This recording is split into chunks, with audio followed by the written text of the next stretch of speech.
तीन बड़ी breaking news दोस्तों। बाबर आजम को ना सिर्फ स्कोर से बाहर किया टी20 से, बाबर आजम की जो कैटेगरी थी सेंट्रल कॉन्ट्रैक्ट में, उसको ए कैटेगरी से भी रिमूव कर दिया है।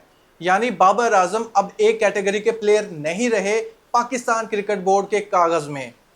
जी हाँ दोस्तों, जो नया सेंट्रल कॉन्ट्रैक्ट बनेगा उसमें 5 से 6 नए प्लेयर ऐड होने जा रहे हैं। वो कौन कौन से प्लेयर है उसके बारे में बताऊंगा। बाबर आजम को किस कैटेगरी में डाल दिया गया है उसके बारे में बताऊंगा। नई सैलरी क्या होने वाली है प्लेयर्स की, कैटेगरी की ए की क्या सैलरी होने वाली है, इन सब चीज़ों को बताऊंगा। ऐसी मैं दो बड़ी और मजीद अपडेट लेकर आया हूँ।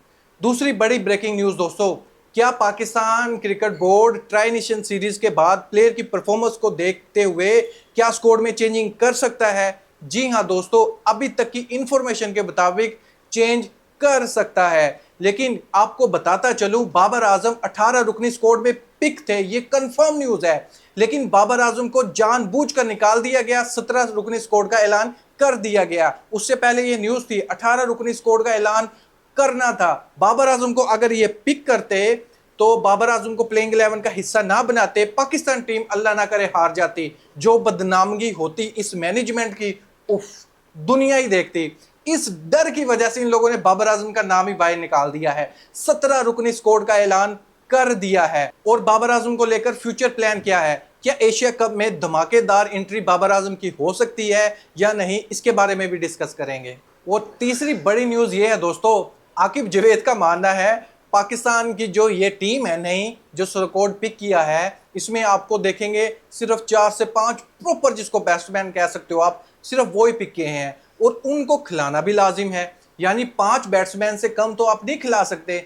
लेकिन इस स्क्वाड के मुताबिक पाकिस्तान क्रिकेट बोर्ड ने सिर्फ 4 प्रॉपर बैट्समैन पिक किए हैं, जो ऑलराउंडर नहीं है, प्रॉपर बैट्समैन है। उनका काम है सिर्फ बैटिंग करना। इस स्क्वाड को लेकर आकिब जावेद का कहना है पाकिस्तान टीम इंडियन टीम को ऐसे ऐसे हरा देगी। आप जानते हैं ये चूरन आकिब जावेद पहले नहीं बेच रहा, ये लॉलीपॉप पहले भी बेच चुका है। पहले आपको पता है चैंपियन ट्रॉफी में क्या कहता था, हम इंडियन टीम को ऐसे। हमारे बॉलर वर्ल्ड क्लास बॉलर है, शाहिन शाह अफरीदी, हारिस रऊफ, ये हमारे बेस्ट प्रीमियम फास्ट बॉलर है नसीम शाह। ये ऐसा बोलता था ना, आपको कहता था ना कि हम इंडियन टीम को हरा देंगे। न्यूजीलैंड से हारने के बाद भी आकिब जावेद कहता था चैंपियन ट्रॉफी में हम इंडिया को दुबई में जाकर हराएंगे, और स्पिनर नहीं है हमारे पास, कोई प्रॉब्लम नहीं है, हम जरूर हराएंगे। अब फिर वही चूरन और लॉलीपॉप बेचने आ गया पाकिस्तानी अवाम को कि इस टीम के साथ हम ट्राई नेशन सीरीज और एशिया कप जीत रहे हैं, इंडियन टीम को चुटकियों में हरा देंगे। ये आकिब जावेद के बड़े बड़े स्टेटमेंट है। आपको एक ड्रीम दिखा रहे हैं, ड्रीम के वर्ल्ड में लेकर जा रहे हैं, वहां पर सुहाने ख्वाब देखो आप, लेकिन रियलिटी से इसका ताल्लुक नहीं है। ये मैं मानता हूं जो स्कोर पिक किया बहुत अच्छा स्कोर है, लेकिन एंकर रोल कौन यहाँ पर दिखाएगा? अगर पिच ऐसी है जैसे शारजा की है, दुबई की है, आप समझते हैं हाई स्कोरिंग गेम नहीं होती वहां पर स्मार्ट क्रिकेट होती है। लेकिन आप बाबर आजम को ना पिक करके क्या आप ये कह सकते हो बाबर आजम का स्ट्राइक रेट का मसला है? या तो भाई फास्ट ट्रैक पर मैचेस हो तो आप कह सकते हो बाबर आजम के स्ट्राइक रेट का मसला है। क्या सिर्फ स्ट्राइक रेट को देखकर आप बाबर आजम को निकाल सकते हो? यार खुदा का खौफ करो। पाकिस्तान का जो कप्तान है उसका स्ट्राइक रेट क्या है टी20 में? उसका भी 130 से कम का स्ट्राइक रेट है।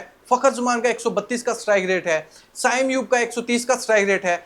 किसके स्ट्राइक रेट की बात कर रहे हो? जो हमारे यंग प्लेयर है ना, साहिबजादा फरहान हो गया, हसन नवाज हो गया, तो इनका स्ट्राइक रेट अच्छा है। क्यों अच्छा है? कम मैचेस खेला है। जब इनके भी मैचेस हो जाएंगे 50-50, 60-100, तब इनका भी स्ट्राइक रेट देखना। सिर्फ एक चीज को देखकर, सिर्फ स्ट्राइक रेट का बोलकर बाबर आजम को आप नहीं निकाल सकते। और दूसरी बड़ी बात दोस्तों, बाबर आजम को ना सिर्फ स्कोर से बाहर कर दिया गया है, मोहम्मद रिजवान और बाबर आजम की कैटेगरी को भी डाउन कर दिया गया है। सेंट्रल कॉन्ट्रैक्ट नए बनने जा रहे हैं। बाबर आजम और मोहम्मद रिजवान को बड़ा झटका भी लगा है।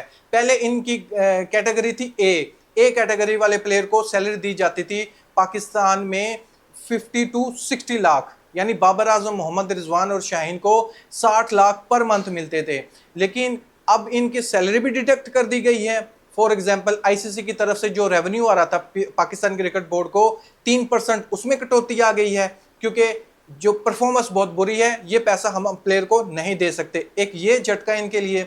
दूसरा झटका ये कैटेगरी डाउन कर दी है, यानी 45 लाख रुपया मिल रहा था इनको एक कैटेगरी वाले प्लेयर को, अब अगर बी में डालते तो इनको 30 लाख मिलेगा, अगर उससे भी नीचे लेके चले जाते हैं तो फिर इनको 15 या 20 लाख मिलेगा कैटेगरी के हिसाब से। लेकिन मज़े की बात यह है, अच्छी बात यह है, फ़खर जमान दोबारा सेंट्रल कॉन्ट्रैक्ट में आ रहे हैं, डिज़र्व भी करते हैं, मेन प्लेयर है हमारे। नो डाउट फ़खर जमान पर, फ़खर जमान की बैटिंग पर कोई डाउट नहीं है।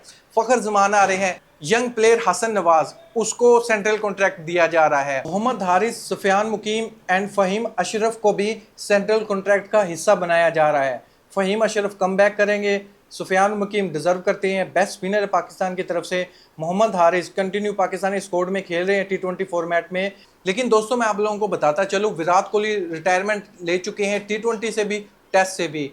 रोहित शर्मा भी ऐसे T20 से भी, टेस्ट से भी। वो एक फॉर्मेट खेलते हैं, साल में सिर्फ 8-9 मैचेस होते हैं। लेकिन ये BCCI ने उनको सेंट्रल कॉन्ट्रैक्ट में A+ कैटेगरी में रखा हुआ है। क्यों? उनको पता था जो सेंट्रल कॉन्ट्रैक्ट उनके बने थे वो उससे पहले T20 से भी और टेस्ट से रिटायरमेंट ले चुके थे। सिर्फ रिस्पेक्ट के तौर पर इन तीनों प्लेयर को, जडेजा को भी ए कैटेगरी में रखा गया था कि ये हमारे सीनियर प्लेयर है, इस वजह से हम इनको ए कैटेगरी में मेंटेन रखते हैं। लेकिन बाबर आजम को हो सकता है अब ए कैटेगरी से हटाकर नीचे ले आए, सैलरी भी कम हो जाएगी। बाबर आजम को फ़र्क तो नहीं पड़ता इस चीज़ से, लेकिन रिस्पेक्ट दी जा रही है या नहीं दी जा रही है अपने हीरो को, ये ज़रूर पता चल जाएगा। पाकिस्तान क्रिकेट बोर्ड की सोच कैसी है ये दुनिया को ज़रूर पता चल रही है। दोस्तों अब बात करते हैं एशिया कप के स्कोर में क्या बाबर आजम एंट्री मार सकते हैं।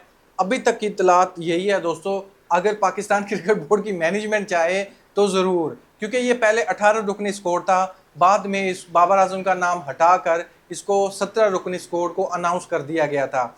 18 रुकनी बाबर आजम के नाम के साथ था, सब्जेक्ट टू फिटनेस, यानी फ़खर जमान की फिटनेस पर था।